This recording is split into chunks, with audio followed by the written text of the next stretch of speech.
Defol Sisi, seninleyiz Mursi. Defol Sisi, seninleyiz Mursi. Defol Sisi, seninleyiz Mursi.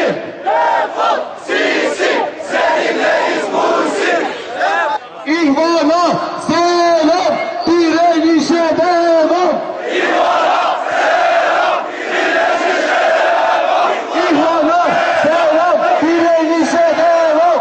İhvana selam, direnişe devam. Lebeyk, lebeyk, lebeyk ya Allah.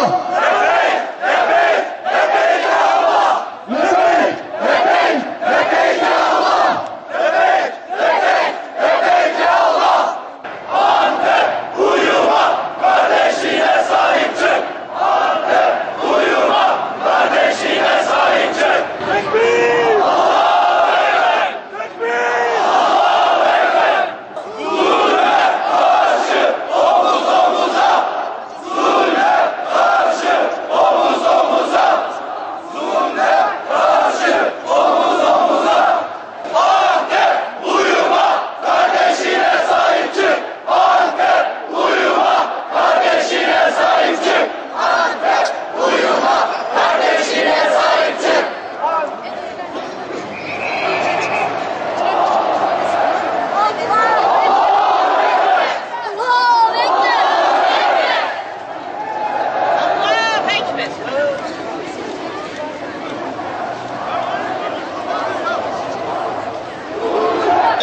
Ve İslam dünyası dün çok acı bir güne şahitlik etmiştir.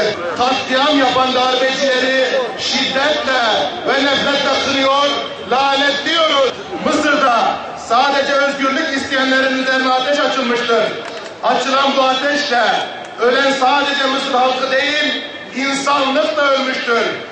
Mısır'daki katliamdan en az Sisi kadar ABD ve Avrupa Birliği yönetimleri de sorumludur. Bu darbeye bir türlü darbe demeyerek Mısır ordusunu ve Sisi'yi böyle bir darbe için cesaretlendirenler de en az onun kadar suçludur. Birleşmiş Milletler terör örgütü. Birleşmiş Milletler terör örgütü. Ey Müslümanlar! Susarak katliama ortak olmayın. Mısır katliamına karşı sessiz kalanlar dilsiz şeytandır. Mısır'da güvenlik güçlerinin Rabiatul Ademiye ve Nafta meydanlarında göstericilere müdahalesi bir insanlık suçudur.